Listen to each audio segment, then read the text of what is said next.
मेरे साथ महामंत्र के स्मरण के लिए अपना मानस तैयार करें।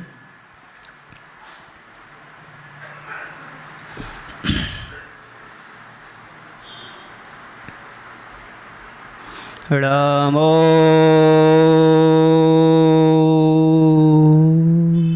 अरिहंताणं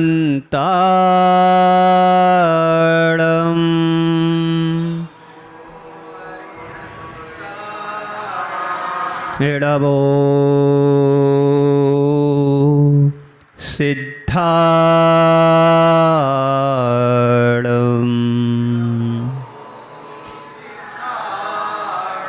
इडवो आयरियाणं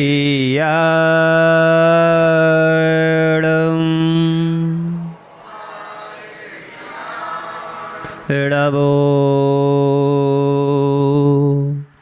वज्रायाणं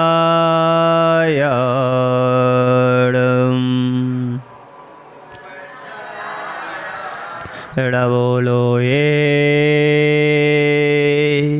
सब्बिसाहोडं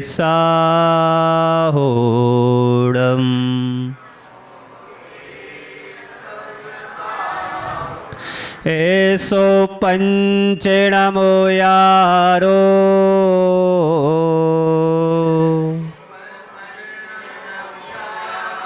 सब पावप्रणाशिनो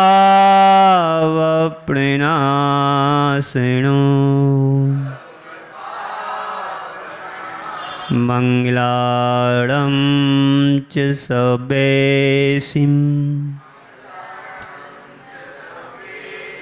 पड़ेवं हवै मंगलम्। जय बोलिए पंच परमेष्टि भगवान की, अहिंसा परमो धर्म की, देवादिदेव 1008 श्री चंद प्रभु भगवान की, कुंडलपुर के बड़े बाबा की, परम पूज्य आचार्य गुरुवर श्री विद्यासागर जी महाराज की, परम पूज्य मुनि श्री समता सागर जी महाराज की। नमस्ते नमस्ते नमस्ते।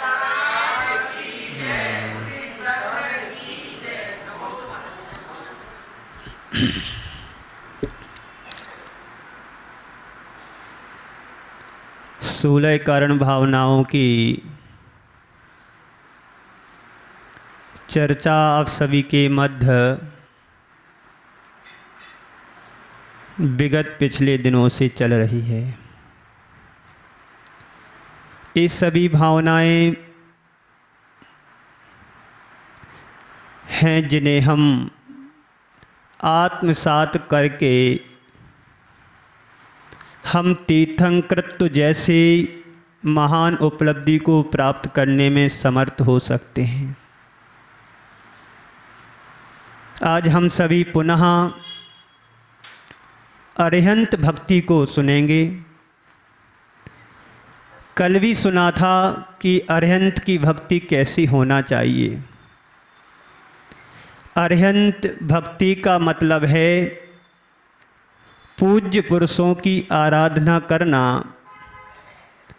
पूज्य पुरुषों की उपासना करना, पूज्य पुरुषों की पूजा और अर्चना करना।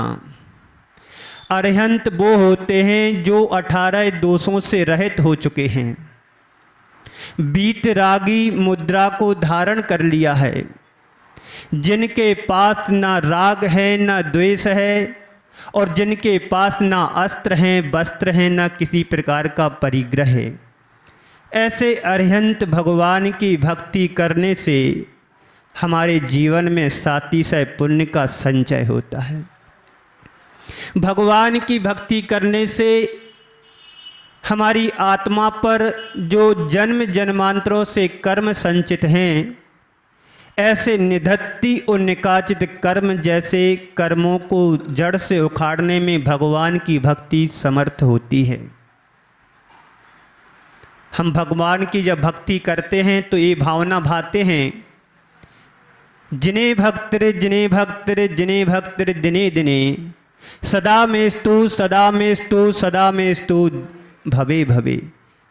एक भक्त भगवान से भावना भा रहा कि हे भगवान, सदा मेस्तु, हमेशा हमेशा प्रतिदिन और भाव भाव में मुझे आपके दर्शन हो, आपकी भक्ति करने का मुझे अवसर प्राप्त हो, आपके दर्शन करके मैं अपने जीवन को धन्य करूं, आपकी भक्ति करके मेरा भाव सुधर जाएगा। ऐसी भक्ति जो करता है वो भगवान जैसा बन जाता है।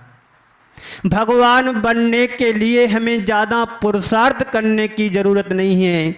आचार्य श्री कहा करते हैं कि हाथ पर हाथ रख लो और नासा दृष्टि कर लोगे तो तुम भगवान बनने में देर नहीं लगेगी। यही तो भक्ति का स्वरूप है। भक्ति हम अनेक प्रकार से करते हैं। कोई गा कर के करता है, कोई मौन हो कर के करता है, कोई ध्यान लगा कर के करता है। ये सब भक्ति के एक ही रूप हैं।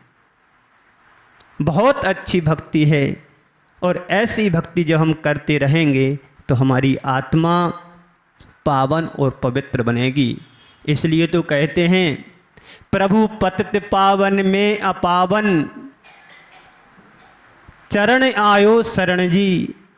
हे प्रभु, मैं पतित हूँ और आप पावन हैं, पूज्य हैं, परमेश्वर हैं। एक भक्त अपने लिए पतित बना रहा हूँ स्वयं के लिए। मैं गिरा हुआ हूँ, मैं निम्न हूँ, लेकिन हे प्रभु, आप तो पावन और पूज्य हैं। आपकी भक्ति करने से मेरा जीवन भी पावन और पवित्र बन सकता है, बनेगा। प्रभु पतित पावन में मैं अपावन, चरण आयो। हे भगवान, मैं आपके चरणों में आया हूँ, आपकी शरण में आया हूँ। इसलिए आया हूँ कि आप मुझे भी अपना जैसा बना लें। आपका जो स्वरूप है मुझे प्रदान हो जाएगा, मुझे प्राप्त हो जाएगा। मैं भी आप जैसा बनने में समर्थ हो सकता हूँ। भगवान महावीर तो यही कह करके गए हैं कि हर आत्मा के अंदर परमात्मा जैसा तत्व छिपा हुआ है। परमात्मा जैसी बनने की शक्ति उसके अंदर है। यदि शक्ति की अभिव्यक्ति हो जाए, शक्ति प्रकट हो जाए, तो ये कब होगी? जब हम भगवान की भक्ति से जुड़ेंगे। भाव विशुद्धि युक्तः अनुरागः भक्ति। भाव विशुद्धि जो हमारे अंदर होती है वही भक्ति सही मानी जाती है, और भाव विशुद्धि से जुड़ा हुआ ही अनुराग सही अनुराग माना जाता है। एक संसार के प्रति अनुराग होता है और एक प्रभु के प्रति अनुराग होता है। संसार का अनुराग मित्रों के साथ होता है, संसार को बढ़ाने वाला होता है, लेकिन प्रभु का अनुराग प्रशस्त राग होता है, संसार को कम करने वाला होता है, संसार को घटा कर के मुक्ति में बढ़ाने वाला अनुराग होता है। ऐसा अनुराग भक्ति से युक्त होता है तो हमें भगवान बनने में देर नहीं लगती है। भगवान की भक्ति करें, गुरुओं की भक्ति करें, आचार्यों की भक्ति करें, सबकी भक्ति करें। भक्ति एक माध्यम है भगवान से जुड़ने का। कल मैंने कहा था भक्ति त्रिमुखी हुआ करती है। एक तरफ भक्त होता है, दूसरी तरफ परमात्मा होते हैं, लेकिन भक्त को परमात्मा से जोड़ने के लिए भक्ति एक माध्यम बनती है। भक्ति वह माध्यम बनती है कि हम परमात्मा के निकट पहुंचने में समर्थ होते हैं। भक्ति वह माध्यम होती है कि दूरियों को समाप्त करने में सहायक होती है। हम भगवान के जितने निकट जाएंगे भक्ति उतनी अंदर हमारे उमड़ेगी। वही अनुराग भगवान के प्रति हमें भगवान बनाने में समर्थ होता है। तो कर्मों को नष्ट करने में भी भक्ति समर्थ होती है। जो निधत्ति और निकाचित जैसे कर्म हैं, कहते दर्शन पाठ में है कि दर्शन भगवान के दर्शन करने से जन्म जन्मांतरों के संचित कर्म भी दर्शन करने मात्र से क्षय को प्राप्त हो जाते हैं। ये भी तो भक्ति का रूप है। भक्ति हमारे अंदर उमड़नी चाहिए। भक्ति हम प्रतिदिन करते हैं, लेकिन भक्ति हमारी सही नहीं होती है तो हम पीछे ही रहते हैं। भगवान की भक्ति करें, उनके गुणों की अनुराग, उनके गुणों का गुणानुवाद करेंगे तो निश्चित रूप से हमारे जीवन में वह भक्ति प्रकट होगी जिस भक्ति के माध्यम से आज परमात्मा बने हैं। हम भी परमात्मा बनने की क्षमता रखते हैं, हम भी परमात्मा जैसे बन सकते हैं, लेकिन परमात्मा बनने के लिए हमें बहुत पुरुषार्थ करने की ज़रूरत है। एक जन्म में नहीं, अनंत जन्मों में, भवांतरों में भक्ति करना पड़ेगी, तभी जाकर के हम भगवान जैसे बन पाएंगे। आप भगवान महावीर के जीवन को देखें, उनके अतीत को देखें, पारसनाथ भगवान के जीवन को देखें, उनके अतीत के जीवन को देखें तो कितना संकटमय उनका जीवन रहा, कितनी विषम परिस्थितियों में उनका जीवन रहा, लेकिन वह अपने जीवन से हार नहीं माने। चींटी को भी आप देखते हैं, चींटी कितनी बार फिसलती है फिर भी अपनी यात्रा को पूर्ण करती है। जीवन की यात्रा को पूर्ण करने के लिए भगवान की भक्ति एक माध्यम है, उस भक्ति के माध्यम से हम अपनी यात्रा को पूर्ण विराम दे सकते हैं। भगवान की भक्ति करते जाएंगे, अरिहंत भगवान की भक्ति करेंगे। कौन से अरिहंत भगवान? जो अस्त्र शस्त्र और वस्त्र से रहित होते हैं, 18 दोषों से रहित होते हैं। ऐसे वीतराग प्रभु की भक्ति करेंगे तो हमारे अंदर वीतरागता प्रकट होगी, और जब वीतरागता प्रकट होगी तो हमारी आत्मा में निर्मलता आएगी, उज्ज्वलता आएगी। वही उज्ज्वलता हमारे अंधकार को मिटाने में, अज्ञानता को मिटाने में, मिथ्यात्व जैसे कर्म को मिटाने में समर्थ होती है। सम्यक दर्शन वह प्रकाश है जिस प्रकाश के माध्यम से मिथ्यात्व हमारा त्रोहित हो जाता है। मिथ्यात्व जब त्रोहित होता है तो सम्यक की अभिव्यक्ति होती है। जब सम्यक हमारे जीवन से जुड़ता है, जीवन में आता है, तो वीतरागता के प्रति हमारी भक्ति उमड़ती है। संसार में अनंत प्राणी हैं, अनेक प्राणी हैं, लेकिन सबकी भक्ति एक सी नहीं होती। कोई राग को अपना मान करके उसकी राग की पूजा में लगे हुए हैं, कोई वीतरागता को अपना मान करके भगवान की भक्ति में लगे हुए हैं। आचार्य श्री कहा करते हैं वही सही भक्ति मानी जाती है जो अंतरंग से उत्पन्न होती है, वीतरागता के साथ उत्पन्न होती है। सच्चे देव शास्त्र गुरु के प्रति हमारी जो भक्ति होती है वही भक्ति तुम्हें संसार से पार कराने में समर्थ होती है। एक बार ऐसा हुआ, एक पंडित जी थे, वह पंडित जी प्रतिदिन प्रवचन दिया करते थे, और वह पंडित जी प्रवचन देने के पहले दूध पी करके जाते थे। दूध उनके लिए एक ग्वाला दूसरे गांव से ला करके देता था। प्रतिदिन आता था और पंडित जी दूध पी करके प्रवचन के लिए चले जाते थे। लेकिन बरसात का समय आया, उस ग्वाले के लिए नदी पार करके आना पड़ता था। बरसात का समय आया, नदी में बाढ़ आने लगी, पानी ज़्यादा हो गया, तो वह ग्वाला समय से दूध नहीं ला पा रहा था, लेट होने लगा। और इधर पंडित जी इंतज़ार करते थे दूध आए तो मैं प्रवचन के लिए जाऊं पी करके। ऐसे कई दिन का काम, ऐसा रोज का क्रम बन गया कि दूध लेट आने लगा। जैसे ग्वाला आता पंडित जी उसको डांट देते थे, गुस्सा कर देते थे, लेकिन ग्वाला सरल था, सहज स्वभाव से क्षमा मांग लेता था कि पंडित जी कल से मैं जल्दी आया करूँगा। ऐसा डेली कह देता। लेकिन नदी से पार होकर के कैसे आए? नदी में पानी था। लेकिन एक दिन ग्वाला ज़्यादा ही लेट हो गया। अब इधर पंडित जी इंतज़ार करते करते जब दूध नहीं आया तो ऐसे ही प्रवचन के लिए चले गए, और जैसे ग्वाला आया उस समय पंडित जी का प्रवचन चल रहा था, और उस समय पंडित जी ने एक ऐसा वाक्य बोला कि भगवान का नाम लेने वाला व्यक्ति संसार सागर से पार हो जाता। भगवान की भक्ति करने वाला संसार सागर से पार हो जाता। ये बात उस ग्वाले ने सुनी, उसे बड़ा आश्चर्य हुआ कि अरे, भगवान का नाम लेने से जब हम संसार सागर से पार हो सकते हैं, तो क्या भगवान का नाम लेने से नदी मुझे पार नहीं करा सकती? ये बात और विश्वास श्रद्धा उस ग्वाले के हृदय में बैठ गई। अब मैं इस पंडित जी को समय पर दूध ला कर के दूंगा। वापस गया घर और नदी पर पहुंचा उसने भगवान का नाम लिया कि भगवान मुझे इस नदी से पार करा दो। और जैसे उसने नदी के पानी पर पैर रखा, वह ऐसे चलने लगा जैसे कोई सड़क पर दौड़ रहा हो। बस उसका काम बन गया, घर गया।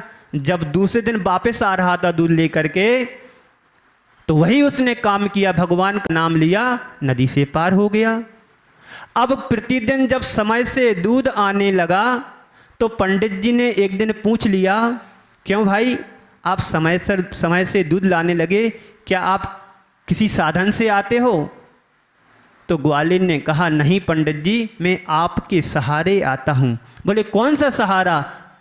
आपने एक दिन प्रवचन में कहा था कि भगवान की भक्ति करने से, भगवान का नाम लेने से संसार सागर से पार हो जाते हैं। मैंने एक बात सुनी तो मुझे लगा कि जब व्यक्ति भगवान का नाम लेने से संसार सागर से पार हो सकता है, तो क्या मैं भगवान का नाम लूँगा तो क्या मुझे नदी पार नहीं करा सकते? मैंने यही कहा, यही किया कि आपका स्मरण किया और भगवान का नाम लिया और नदी में मैंने पैर रखा, मैं चलने लगा। ये आपकी कृपा और गुरुओं की कृपा के बिना नहीं हो सकता है, प्रभु की भक्ति के बिना नहीं हो सकता है। मैं नदी को पार करके आ जाता और आपको समय पर दूध देता। पंडित जी को बड़ा आश्चर्य हुआ, आप सच बोल रहे? हाँ हाँ, मैं सच बोल रहा हूँ कि आपके सहारे से ही मैं इधर आता हूँ और आपको समय से दूध देता हूँ। पंडित जी को फिर भी विश्वास नहीं हुआ। कहा कि चलो मुझे चल के दिखाओगे? हाँ हाँ, मैं तुझे चल के दिखाऊंगा, चलो मेरे साथ। एक दिन पंडित जी साथ में गए।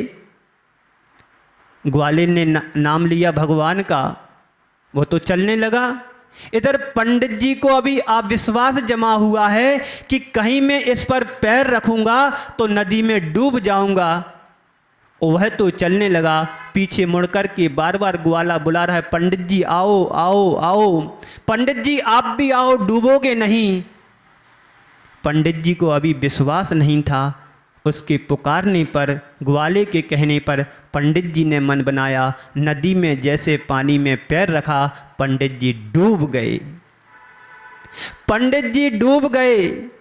पंडित जी ने कहा कि मैं नाम का जरूर पंडित हूँ, मेरे पंडित से तो बड़ा एक ग्वाला है जिसके अंतरंग में विश्वास जमा हुआ था, जिसके अंतरंग में श्रद्धा जमी हुई थी, जिसके अंतरंग में आस्था थी गुरु के प्रति, भगवान के प्रति। ये श्रद्धा जब हमारे अंदर जम जाती है तो हम भी ग्वाले जैसे बन जाते हैं। ग्वाला जब कुंद कुंद देव बन सकता है तो भगवान बनने में क्या देर है?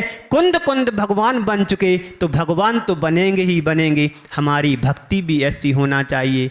हम पंडित जरूर बन गए, लेकिन हमसे बड़ा तो ये ग्वाला निकला कि जिसके अंतरंग में भगवान के प्रति अनुराग था, भगवान के प्रति विश्वास था, भगवान के प्रति भक्ति थी। ऐसी भक्ति हमारी होना चाहिए। ये भक्ति जब हमारे अंदर होगी तो हमारे जीवन धन होगा, सफल होगा। आप सभी पिछले विगत दिनों से ऐसी 16 कारण भावनाओं को सुन रहे, जिनको सुनते सुनते हमारे जीवन में कुछ परिवर्तन आ रहा है। इतना परिवर्तन आ रहा है कि कम से कम 4 माहों में पूजन से जुड़ें, भगवान की भक्ति से जुड़ें, भगवान के भक्ति से जुड़ करके अपनी आत्मा को पावन और पवित्र बनाने का पुरुषार्थ करें।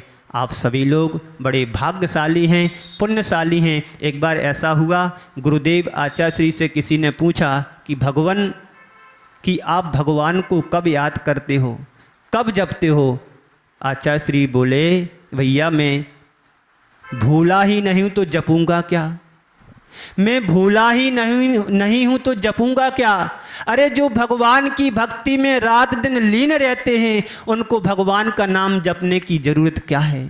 अरे जो भगवान की भक्ति में हमेशा सदैव लीन रहते हैं, उनको भगवान का बार बार नाम लेने की जरूरत नहीं। नाम तो बार बार बोल लिया करते हैं जो दिवाली दशहरा मंदिर आया करते हैं।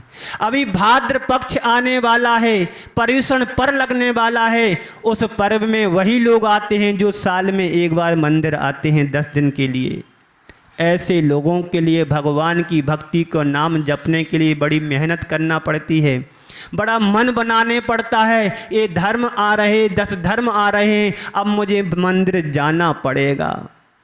अरे जो 12 महीने मंदिर जाते, भगवान की भक्ति करते, पूजन अर्चन करते हैं, उनसे पूछेंगे आप कब जपते हो, ये पूछने वाला भी तो ऐसा ही होगा। अरे जो हमेशा भगवान की भक्ति में निमग्न रहते हैं, वो तो हमेशा उनके अंतरंग में, हृदय में भगवान की छवि उतरती रहती है। जब भी पलक को झुकाते हैं भगवान ही दिखते हैं, गुरु ही दिखते हैं। ऐसी भक्ति हमारे अंतरंग में होना चाहिए।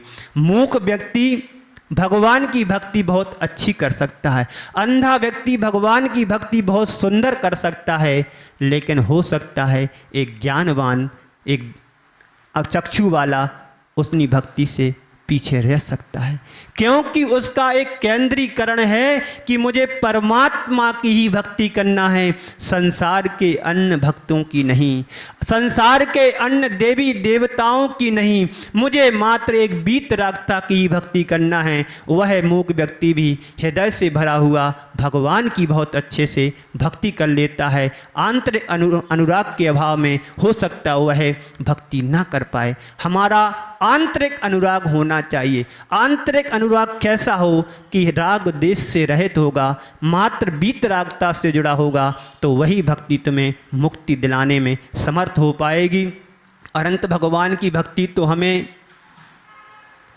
उनसे सीखना चाहिए जो निरंतर उसमें लीन रहते हैं।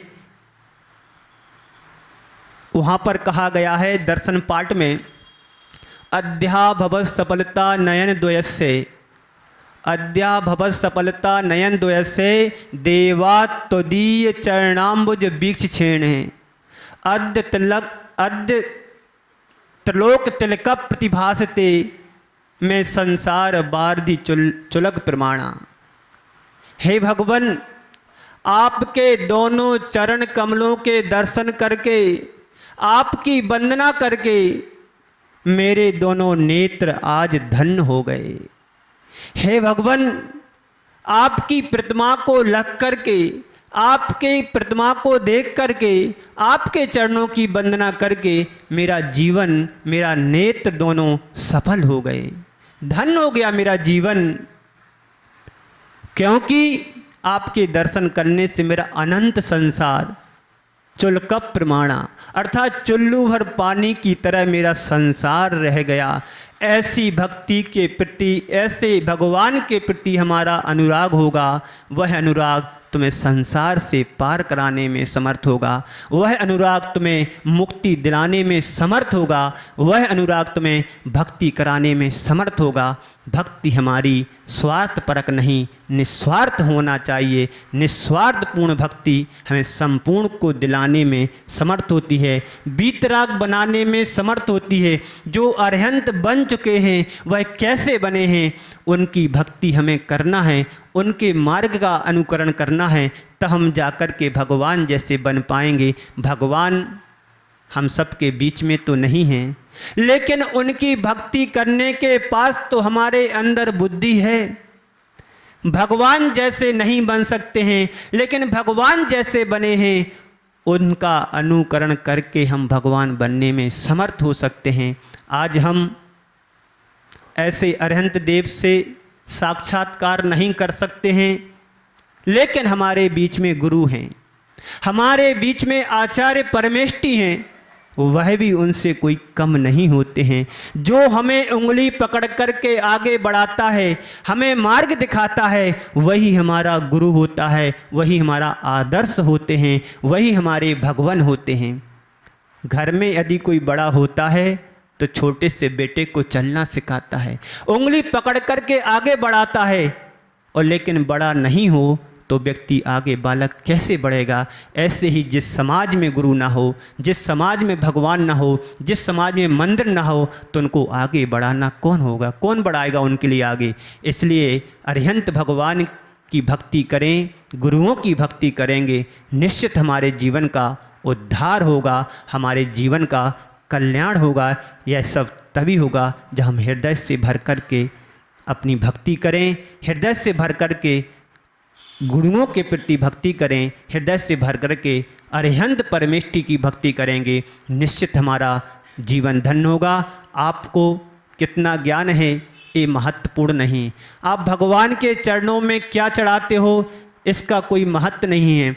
आप भगवान के लिए अर्घ्य चढ़ा रहे, कौन सा अर्घ्य चढ़ा रहा है, कितना चढ़ा रहा है, एक इसका कोई मूल्य नहीं। भगवान के चरणों में चाहे तुम जैसा अर्घ्य चढ़ाओ इसकी कोई परवाह नहीं, लेकिन भगवान के चरणों में अपने आप को समर्पित कर दोगे, इससे बड़ा कोई और दूसरी चीज़ नहीं है। हम भगवान के चरणों में जाते हैं अर्घ्य चढ़ाने के लिए, लेकिन अर्घ्य ही मात्र नहीं चढ़ाना, अपने आप को भी समर्पित करना है। आचार्य श्री कहा करते हैं, यदि हम भगवान के चरणों में पहुँचे तो हम अपने अहम को विसर्जित करें। भगवान के चरणों में जाएंगे तो अहम को विसर्जन करना है, तभी हमारे जीवन में अरहम आएगा। अरहम यदि बनना है तो अहम का विसर्जन करना पड़ेगा, और जब तक हम अहम को नहीं निकालेंगे, अहम का गलन नहीं करेंगे तो अरहम भी नहीं बन पाएंगे। भगवान की कृपा का पात्र तो वही बनता है जो अपने अहम को चढ़ा देता है। भगवान के पात्र बनने के लिए हमें अपने अहम को चढ़ाना होगा, अहम का त्याग करना होगा, तभी हम जाकर के अरिहंत बन पाएंगे, अरहम बन पाएंगे। जब हमारे अंदर का अहम नष्ट होगा तो अरहम हमारे अंदर प्रकट होगा। हम में और भगवान में मात्र इतना ही अंतर है कि हम अहम में जी रहे हैं, भगवान अरहम को उपलब्ध हो गए। हम अहम में जी रहे हैं, भगवान अरहम को प्राप्त हो गए हैं, और अरहम से अरहम बनने के लिए एक भक्ति बहुत अच्छा माध्यम है। अहम से अरहम बनने के लिए भक्ति एक बहुत अच्छा माध्यम है। भक्ति के माध्यम से ही हम अरहम बनते हैं, अहम का विसर्जन करते हैं। आप सभी लोग अपने भावों में निर्मलता और उज्ज्वलता लाएंगे तो भक्ति हमारी बहुत ही अच्छी होगी, और जो भक्ति अच्छी होगी तो हमें परमात्मा से जोड़ेगी। परमात्मा हमारे अंदर जब प्रकट होगा तो एक दिन हम भगवान बनेंगे। आप सभी ने ये 16 कारण भावना में कल भी सुना था अनंत भगवान को, आज भी सुना है अनंत भगवान को। अनंत भगवान के प्रति हमारा ऐसा अनुराग हो, वह अनुराग हो जिस अनुराग को प्राप्त करके अपने मोक्ष मार्ग को प्रशस्त करें। 16 कारण भावना में अरहंत भगवान की भक्ति सुनी, यही अरहंत भगवान हम सब के लिए मोक्ष मार्ग को बढ़ाने में, मार्ग प्रशस्त करने में एक बहुत अच्छा माध्यम है। निरंतर भक्ति करते रहें, निरंतर भक्ति करते करते अपनी आत्मा की शक्ति को प्रकट करते हुए, अपने मोक्ष के मार्ग को प्रशस्त करते हुए अपनी आत्मा का कल्याण करें। इसी शुभ भावना के साथ मैं आप सभी को विराम देता हूँ। बोलिए परम पूज्य आचार्य गुरुवर श्री विद्यासागर जी महाराज की, परम पूज्य मुनि श्री समता सागर जी महाराज की।